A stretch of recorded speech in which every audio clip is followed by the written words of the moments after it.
What happens when sewer systems fail for weeks or months? Disease and disgust will abound.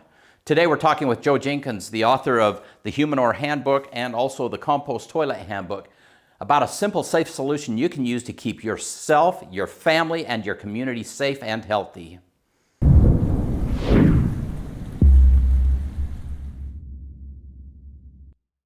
Hey, Provident Preppers, I'm Jonathan. And I'm Kylene, and today we are thrilled because we have with us Joseph Jenkins, who is the genius behind the Humanure Handbook. Now, before any of you go running away, this is an incredibly important subject. It truly is, and sanitation is one of those things that we often overlook, but it's one of the most important aspects of our prepping journey because in a crisis, our ability to manage and keep things clean is going to make the difference whether we are sick or whether we're between life and death. Yeah. Between life and death. Yeah, exactly. And Joe has done fabulous work. Later on in this video, at the end, we'll show you how to read his book online for free. But we definitely think everybody should have a hard copy in their prepper library. Yeah. Let me interject here before I forget. This is a follow-up to the Humanure Handbook in case people just want to read about the actual toilet system. Oh, perfect. It's called the Compost Toilet Handbook. It's a hardcover. I do a lot of travel around the world, and I thought it'd be nice to have a solid book that I could throw in the back of a Jeep or something. And it's just an option. You can't read this one free. The Humanure Handbook, you can. So that's where I would start if I was somebody interested in the topic. The Humanure Handbook covers the history, philosophy. It was my graduate thesis in grad school that I turned into a book, the Compost Toilet Handbook. Now we've got another book we need to get. I was going to say, as soon as I'm done today, yeah, we're going to get that because that is super important as a follow-up to the Humanure Handbook. The first call I got from overseas was in 2000 and about 20 years ago now, late 2005. I was asked to go to Mongolia to try to help figure out a sanitation problem because, they didn't have running water, they didn't have electricity. What do you do? Plus it freezes, the frost goes down 10 feet. So I went over there. I went over there 3 times. Very interesting. And then from there on, then it went to, Haiti and Africa and Asia and all different places. I learned a lot. I mean, it was a big learning experience for me. I'm there teaching them, but I'm learning as much as I'm teaching. So, for example, we have certain ways to build compost bins and certain ways to make compost and certain materials to use. Here in Pennsylvania, but in Mongolia, you don't have any of that stuff. You go to Kenya or India or someplace, you have to work with whatever you have and make compost sanitation work. So in the Compost Toilet Handbook, the last book on the subject I published, I have examples of the different places and what we did and how it worked, so that people anywhere in the world can get ideas about how they can make it work in their region. That is awesome. Let's take just a step back, and why don't you tell us the basic philosophies of the Humanure process? Tell us how we do this. So where I'm living right now, where I'm at, I've been here for 46 years, ended up with 143 acres here. But I started out with 7 acres. I mean, I lived there for the first 10 years off grid, completely off grid, no electricity whatsoever. Yeah, no running water. I had a hand pump at the sink from a spring.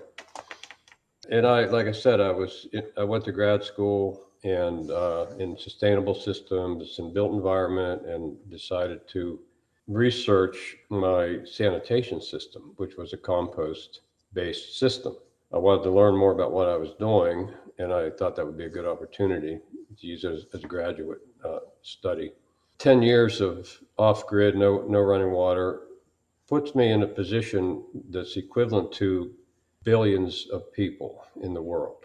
And then, of course, what happens when the power goes out, and the water stops running and that sort of thing. Well, I lived for 10 years with no power, no running water, and I had a toilet by the way, that created no waste. The compost toilet system, the compost toilet doesn't produce waste, it produces soil fertility, which you can use to grow your own food. I was interviewed early on by Howard Stern. I'm sure it's still out there. Yeah. He wanted to make a big joke about the whole thing. And when I said I grow my own food with my compost, they censored that comment. That was too dangerous. It kind of sounds gross to most of us. That's We've where been the learning conditioned to process. understand that you don't touch that stuff. You don't put it on your soil. You don't. But Exactly. you've got a way to show us how to fix that problem. Yeah, right. There's so many misconceptions, and so some people jump to conclusions. Over time, I got into composting animal mortalities, dead animals, adding those to my compost feedstock. So toilet material is one of the feedstocks that can go into a compost system, and any other thing that's organic, like including dead animals. One year, not too long ago, I had 26 dead animals. I had a plague of raccoons killing my chickens and ducks. Oh, that's Well, frustrating. then I converted them into tomatoes, and I'm eating them for dinner now. So that's what happens. People think, okay, well, you're composting raccoons. Well, you're eating raccoons. No, you're not eating dead raccoons. You're eating tomatoes or whatever you're growing in your garden, because the compost process is a miraculous process that converts organic material back into soil. It doesn't matter if it's toilet material or dead animals or gross thing, vomit. Any discharge from the human body can be composted in a compost toilet process. You're not putting or using Humanure, which is just a nice way to say, into your garden. You're putting it into your compost system, and your compost system, then the microorganisms in the compost system, which is a compost bin, convert all of that stuff back into soil. It blew me away when I researched it in depth for graduate school, because this is a way that you can eliminate pathogenic organisms, human disease organisms, without the need for any chemicals or electricity or high technology or anything like that. The microorganisms in your compost system will kill any disease organisms that you throw in there. So if it happens to be a diseased population that you're composting the toilet material, you're cleaning it out by putting it through the compost process. And in the end, you have not sterile, but hygienically safe soil. You don't want anything sterile. Right. Sterile means no microorganisms. You want the good microorganisms. You want to get rid of the bad ones. So I think one of the important things to point out here is that my composting system in my backyard right now will not achieve the same thing that yours does. That's why one of the reasons why it's so good for you to be here to teach us how to do it right. Yeah, I went down to visit my sister in Sierra Vista, Arizona, last year, and she had a big compost pile. She has a cow and a goat and things like that. She's a surgeon, by the way, semi-retired. She said to me, "It's just not heating up." She says, "It's got a thermometer, it's just not heating up." And I took one look at it and I said, "Hose it down. It's too dry." So a day or two later, she says to me, she hosed it down and it heated right up. Sometimes it's just very simple changes that if you're not that experienced making compost, you just don't know what you're doing wrong. I went out to California, Fresno area for a conference. This is one of the first large-scale experiences I had. There were 500 people for 10 days. All the toilet material was composted. And they were having some problems with it. And I took one look at it and I said, "You got the wrong cover material." They were taking reeds out of the pond and using it as a cover material in a large bin. You're talking 500 people. What they were doing was they were building their bins out of straw bales or hay bales, one or the other, stacking them up and making walls. and putting the toilet material and the food scraps inside those walled bins. I said, take those bales, break them open, have some extra ones, and use those as your cover material. The cover material keeps the flies out and the odor in. And they did. And as soon as they switched to a correct cover material, the flies disappeared, and so did all odor. So they were having problems originally because it was covered in flies and everything. You see the compost bin, the compost pile. Well, I stood there on the wall, the bale, and kind of directed them to show them how to cover it, spread it, sprinkle it around, and put a nice layer of straw over the contents. And all those flies disappeared. Every single one of them. There wasn't a single fly trying to get into that compost after they covered it correctly. They thought that because compost is aerobic, it's an aerobic process, that you needed to make air spaces in the compost pile so that you would have an aerobic system. And therefore, they thought we'd use these pond reeds because it would break up make air spaces all through. But you have to understand that microorganisms, bacteria particularly, are microscopic, and they don't need air spaces. If it's above ground, it has air in it, has oxygen in it. If it's above ground, that's it. If it's underwater, there is no oxygen. So you don't have to do anything to create air spaces in your compost pile.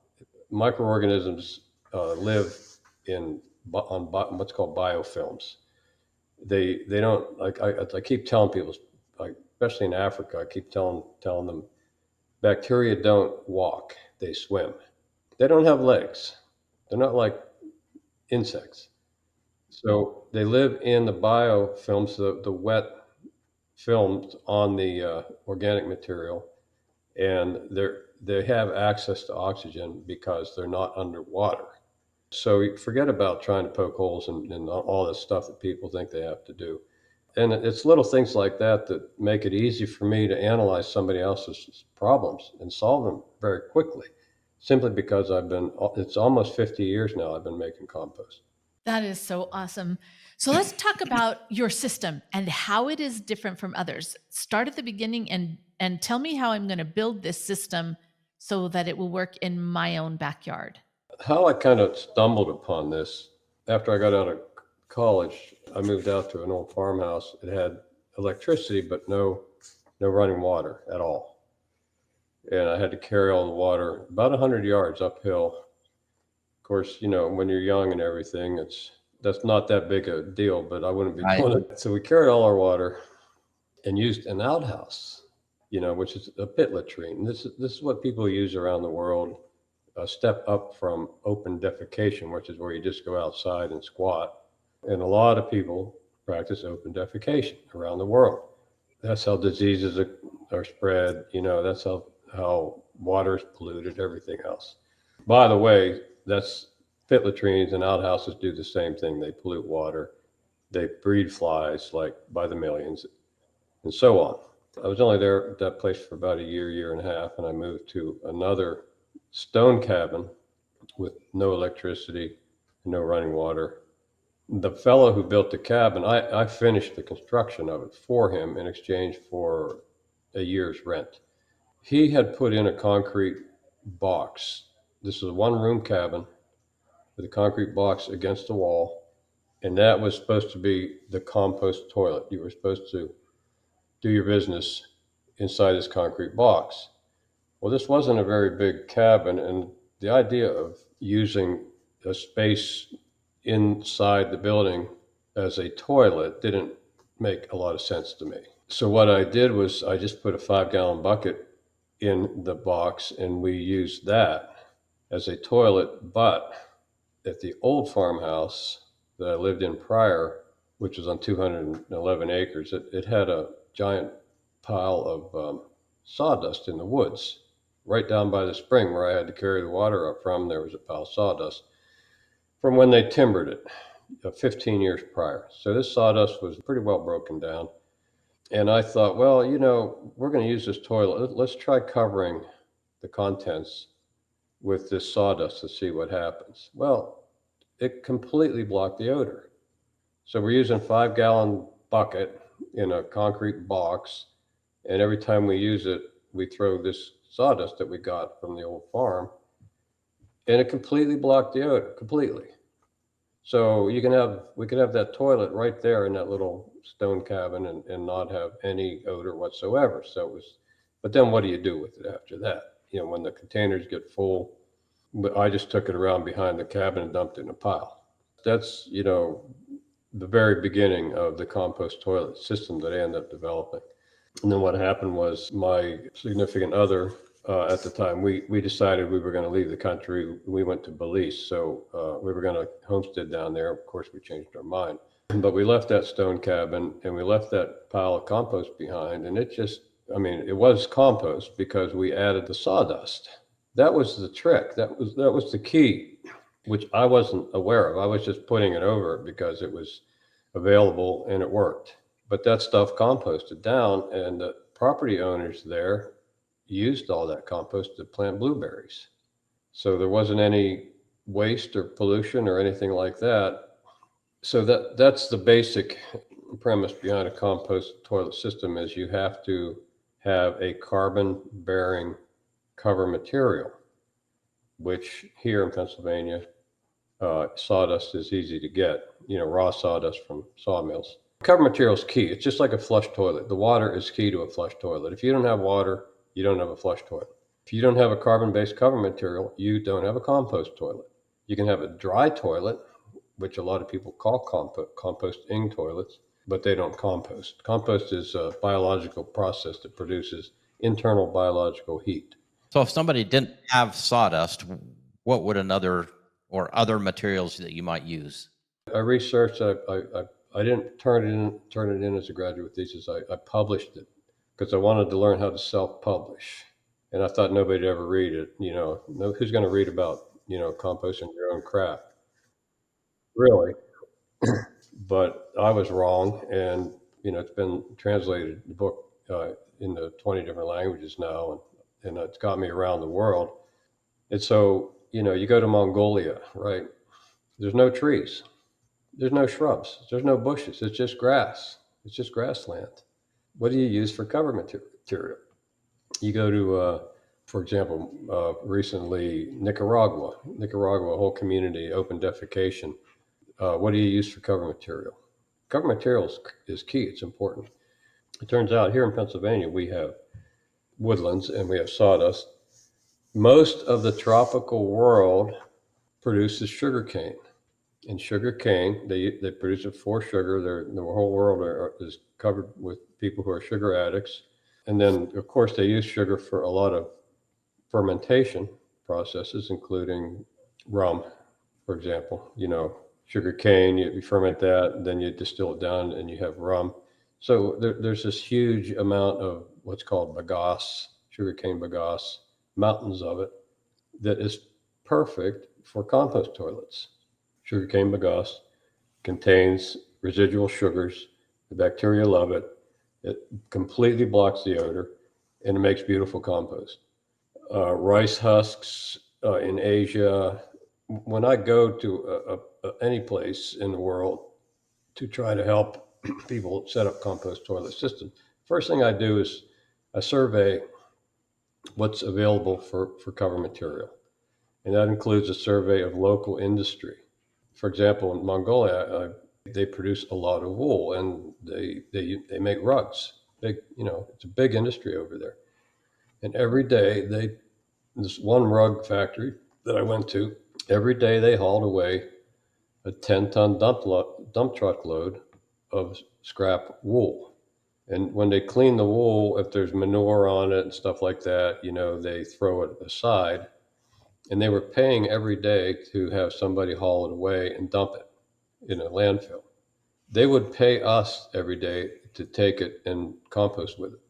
So it's those sorts of opportunities that you look for. It's challenging, but so far it's been and interesting. To go to Tanzania a mountain village in Tanzania and try to find the materials needed for successful compost toilet systems. An emergency now. You want to talk about emergencies? Yeah. Like in the United States. What I tell people is buy a bag, a compressed bag of peat moss and just leave it, in the corner of your garage or something. The worst case scenario, power goes out, water stops running. That peat moss will last for weeks as cover material in a compost toilet. And a compost toilet can be as simple as a 5-gallon bucket. What do you do with it? How do you make a compost bin or pile in emergency? Well, you don't have to. You can use a wheelie bin, a garbage can on wheels.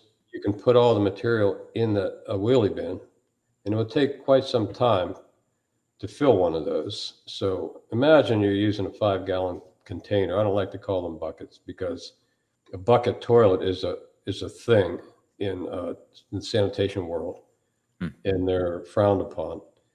Compost toilet is a whole different thing, even if you're using a bucket. So I try to avoid using the term bucket. I use container or receptacle or something like that. One 5-gallon receptacle will last one adult 1 week for toilet material collection. Let's say you're one person. You have a 5-gallon receptacle and you have a 50-gallon wheelie bin. So there's 10 weeks of material you can collect in that wheelie bin. 10 weeks is more than likely going to get you through some type of serious emergency. If you have 6 people in your family, you might need 6 wheelie bins, but you don't have to do anything with the contents of the wheelie bins. Just keep a lid on. At one music festival in Kentucky I went to monitor what they were doing. They were just collecting all of the toilet material directly in the wheelie bins.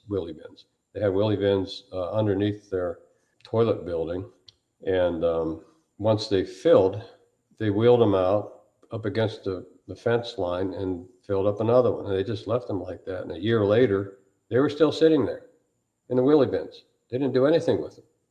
And they had no odor, no flies or anything because they had lids on them. And we took those contents and we dumped them into a compost bin at that time, a year after they were collected.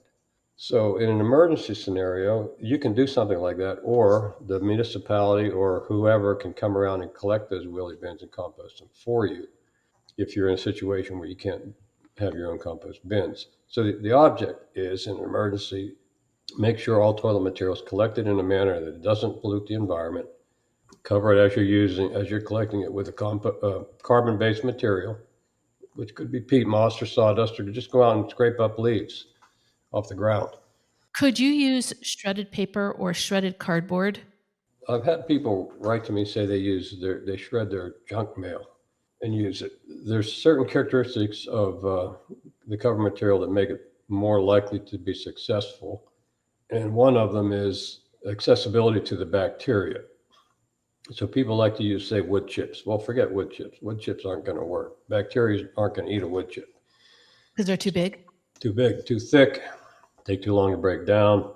What happens even in municipalities where they do use wood chips, in large compost operations, in the end they sift them out and then use them again because they just aren't going to break down in a rapid manner. Sawdust will break down, leaves and things like that, and even wood shavings are a bit problematic. They're thinner, but they slow down the process because they're still thick-ish. What I tell people is you get a lot of wood shavings, that's fine, but leave them outside where they'll get rained on and start to break down. People make the mistake of getting a whole bunch of wood shavings and putting them in a bag in their basement, or they think they have to keep them dry.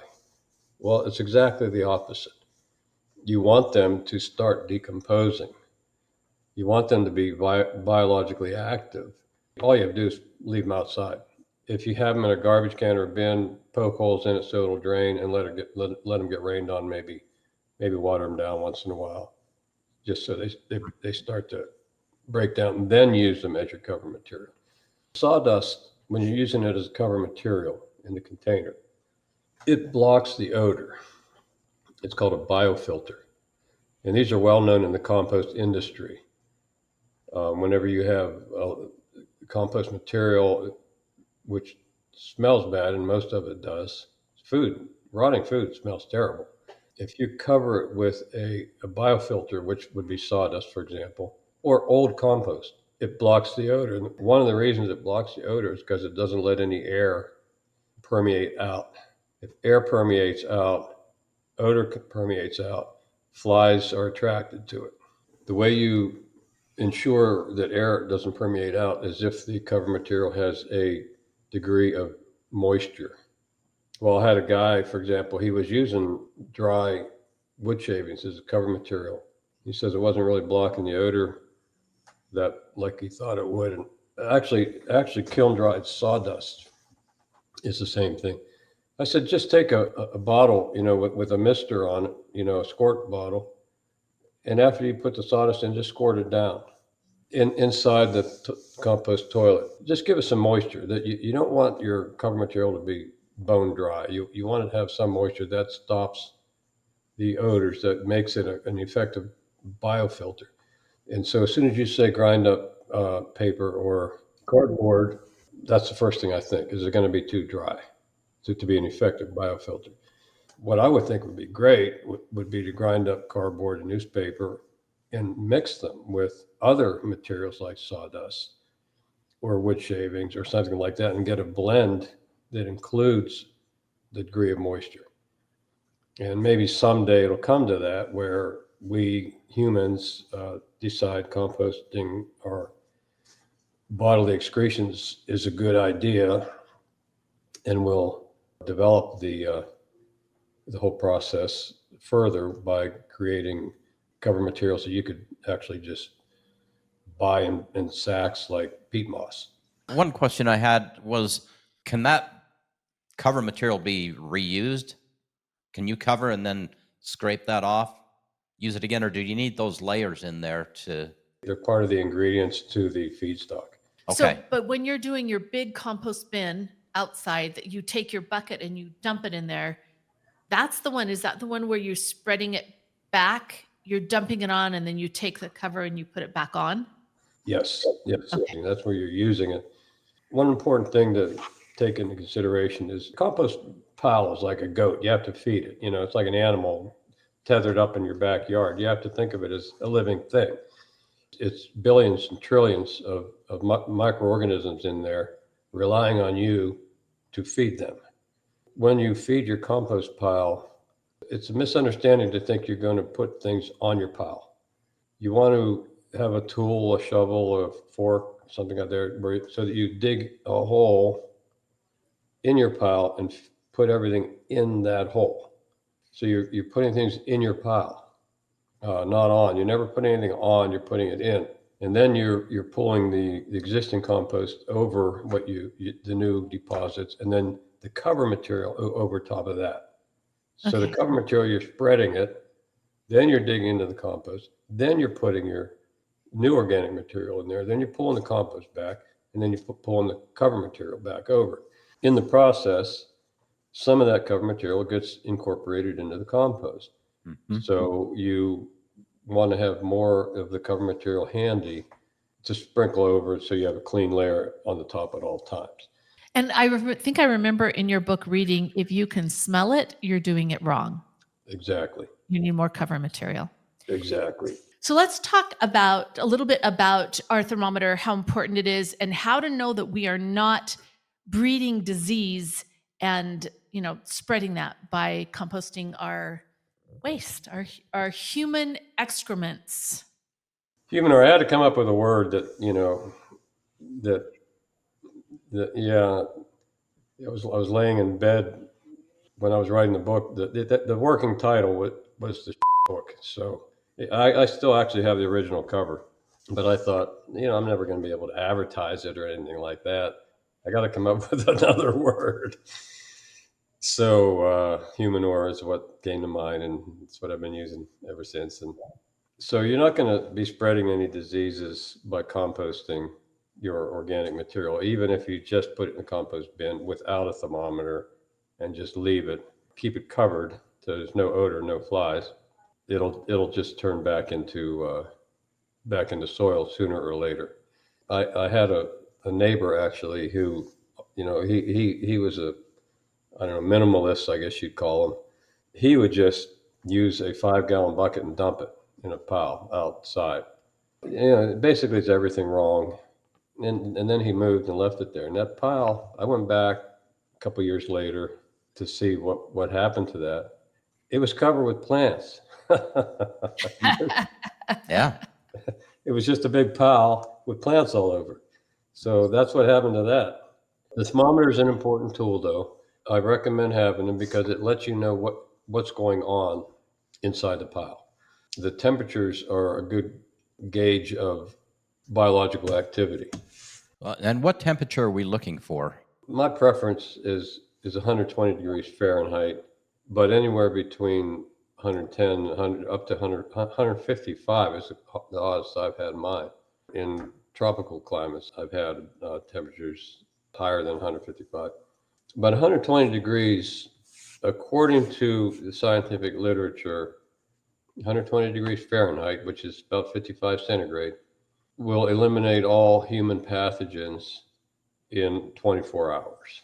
In the research for that, they use persistent pathogens. One of the most persistent is the roundworm egg.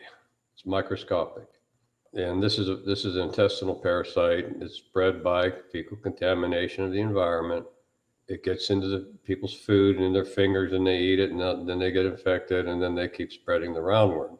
They're very resistant to environmental factors that will kill them.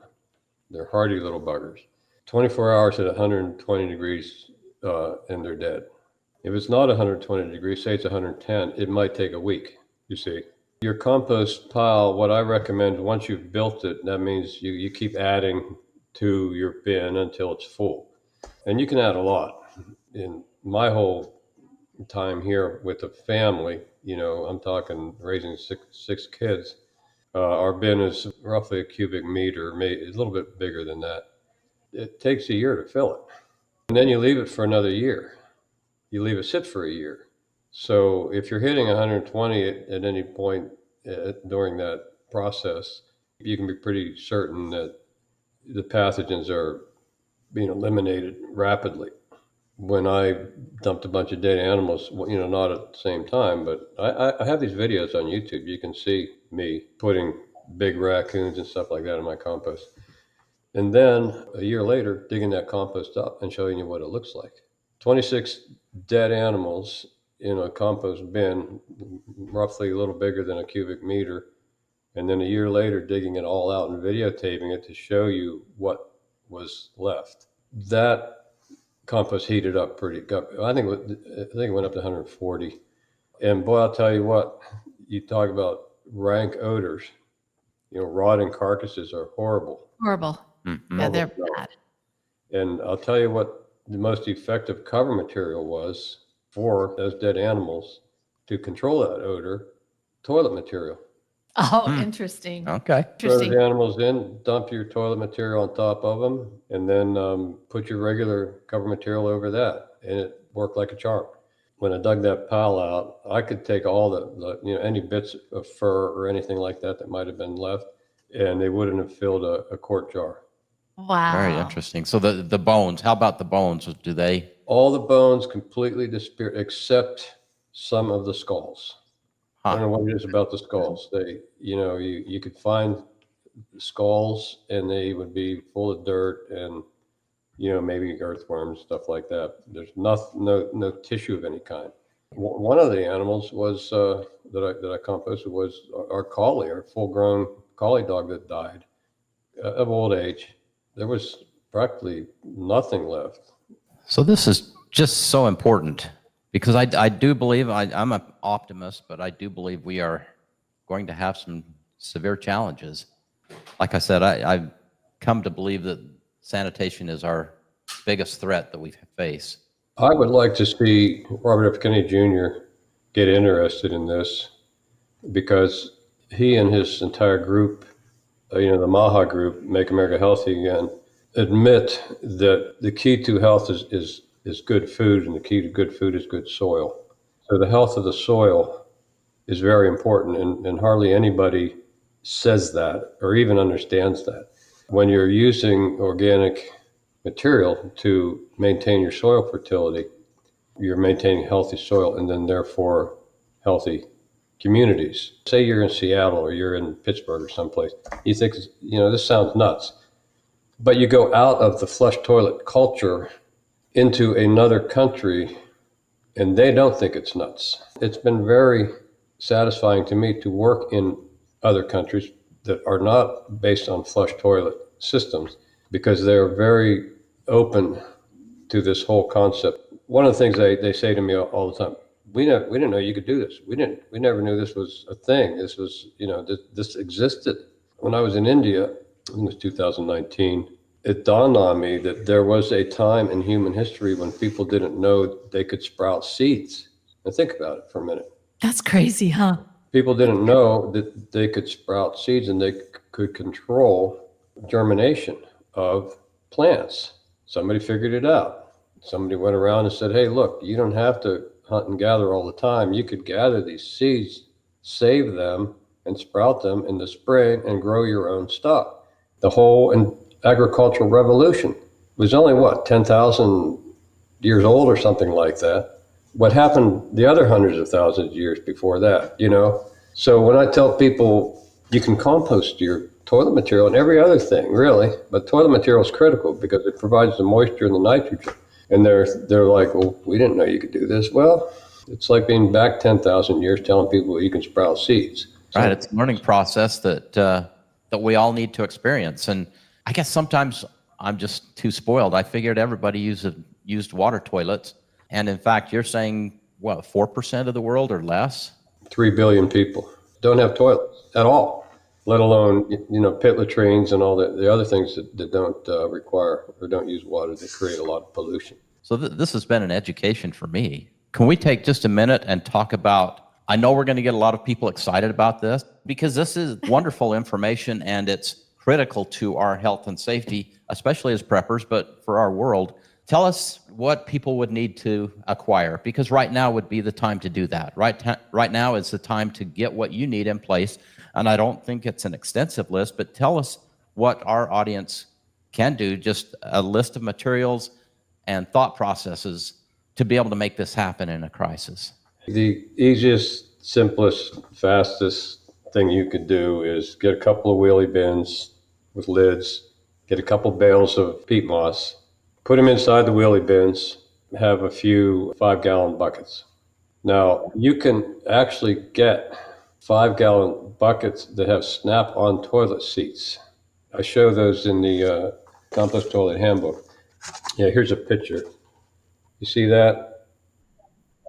You can actually buy those plastic snap-on toilet seats, and then all of a sudden, voila, there's your quick compost toilet with your cover material and the wheelie bins to use as a temporary compost bin. So, and you can stack those wheelie bins. They stack inside each other. Get a couple nice heavy-duty wheelie bins, a couple bales of peat moss, and some. If you can get those snap-on lids, toilet seats, and 5-gallon receptacles that they'll snap onto, then you've got a toilet system. At the worst case scenario, the municipality or somebody will come around and take the wheelie bins and compost material for you. Assuming, that doesn't happen, then you can build a compost bin in 10 minutes outside with pallets. And I have a video online on YouTube showing that exact thing. We built a compost bin in 10 minutes using pallets and used that compost bin for years. Pallets last a good long while. In that case, though, you have to have a cover material for in the bin. What I do, I just buy straw bales at the local farm, supply place or a local farmer. And pallets have gaps in the walls. If you put pallets up on edge, the boards have gaps in them. You can take those straw bales and peel off what's called a flake. And you put them up against the side walls so nothing falls out through the pallet walls. That's all in the video, YouTube video. You can watch it there. And in the Compost Toilet Handbook, which I showed you at the beginning, I have a section on emergency toilets, and that's exactly what I'm telling people they can do if they. The worst thing that can happen is not have a toilet. I mean, imagine, and then just going out, in the yard or something like that, or behind the house or something like that. That's when the problems start. Not only does everybody need a toilet, but everybody should have one that's pleasant, odorless, no flies, and it should be environmentally safe, produce no pollution, and ideally the material that's collected is recycled. Earlier, I mentioned at a music festival that people had a toilet building, and all the festival goers would go in there, and all the material went into a wheelie bin, like garbage can. For personal use, you want your toilet to be handy to you. You don't want to have to go outside. You don't want to have to go to a different building. You don't want to have to go out at night in the rain with children and all the things. You want a toilet that's nearby. You can access quickly. Yeah, if you look behind me, this whole little section here is a compost toilet. So here I am in my office. It's literally 10 steps to a toilet. There's no odor whatsoever. That toilet's been there for almost 20 years now, since I built this building. And and there's one downstairs too. And all the toilet material is collected out behind the building in a bin, and all that stuff that goes in that bin ends up being used to grow flowers around the parking lot. And that, by the way, the 10-minute compost bin video I have up on YouTube, that's the bin. Although I do have to replace those pallets about every 5 years, but they're easy to get. So you take out the trash and you take out the compost. There you go. There you right. go.